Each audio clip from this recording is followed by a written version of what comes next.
Welcome to biology पाठशाला।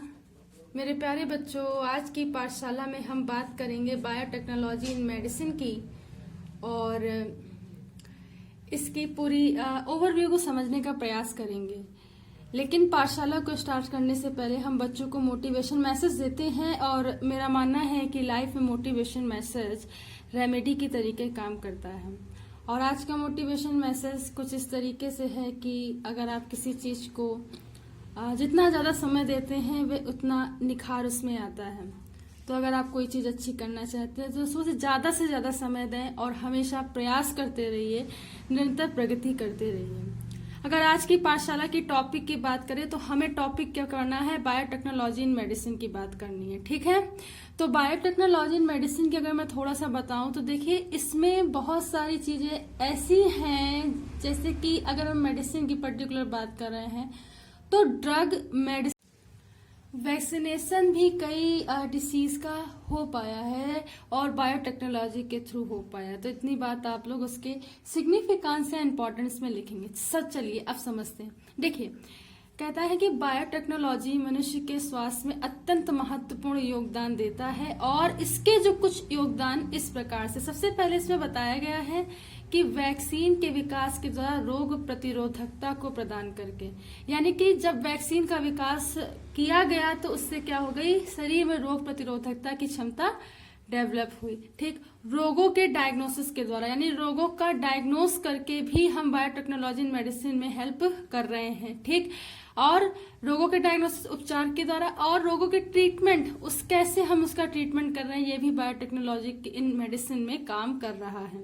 आगे देखिए, प्रतिरोधकता या इम्यूनिटी के लिए वैक्सीन का विकास अब रिकम्बिनेट डीएनए टेक्नोलॉजी के द्वारा कई देशों में किया जा रहा है।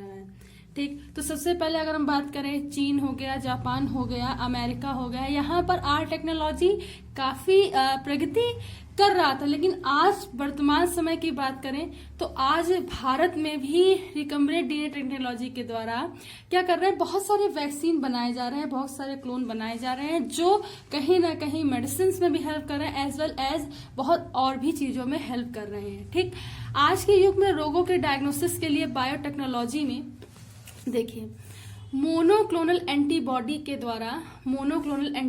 द्वारा डीएनए प्रोब्स दो प्रमुख विधियों का विकास किया गया है।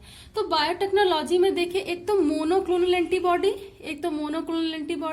साथ ही साथ डीएनए प्रोब्स। ये डीएनए प्रोब्स दो प्रमुख विधियों का विकास किया गया, यानी दोनों ही प्रकार की विधियों से हम क्या करते हैं, मेडिसिन यानी कि बीमारियों के लिए इसकी क्या करते हैं, हम ट्रीटमेंट लेते हैं, डायग्नोसिस करते हैं। ठीक, तो 186-87 एक डायग्नोस्टिक प्रूफ को मलेरिया डिटेक्शन के लिए ऑस्ट्रा रिसर्च सेंटर इंडिया ARCI के द्वारा विकसित किया गया। तो प्रोब्स का मतलब मैं आपको बता दूं, देखिए प्रोब्स का मतलब होता है जांच के लिए।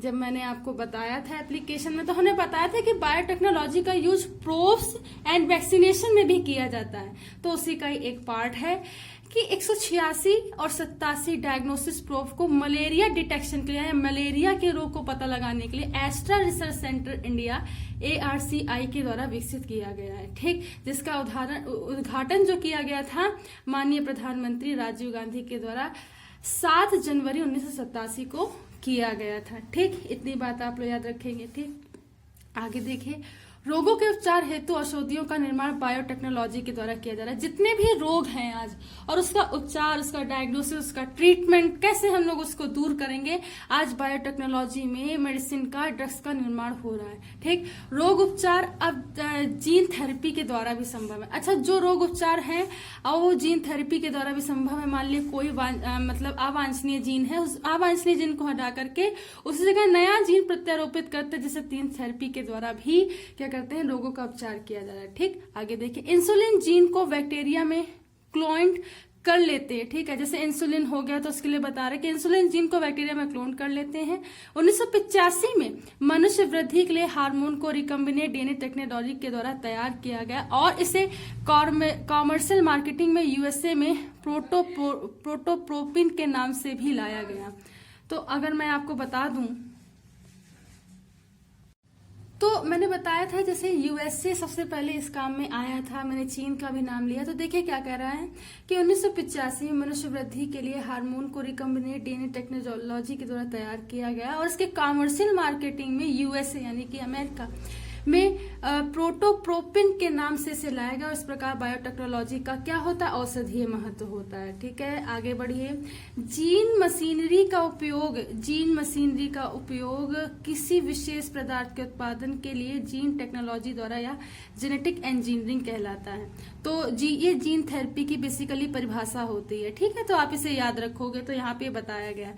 तो जेनेटिक मशीनरी का उपयोग किसी विशेष पदार्थ के उत्पादन के लिए जीन टेक्नोलॉजी का जेनेटिक इंजीनियरिंग कहलाता है।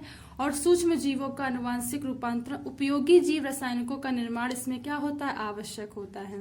ठीक, सूक्ष्म जीवों में जेनेटिक इंजीनियरिंग, जेनेटिक रिकॉम्बिनेट और रिकॉम्बिनेट डीएनए टेक्नोलॉजी या जीन क्लोनिंग के द्वारा आज मेडिसिन को, ड्रग्स को या वैक्सीन को डेवलप किया जा रहा है। यानी कि कौन सी टेक्नोलॉजी है, देखिए सबसे पहले genetic engineering, genetic recombination, recombinant DNA technology और जीन क्लोनिंग के द्वारा आज ड्रग, मेडिसिन, वैक्सीन, इन सब का क्या किया जा रहा है, निर्माण किया जा रहा है।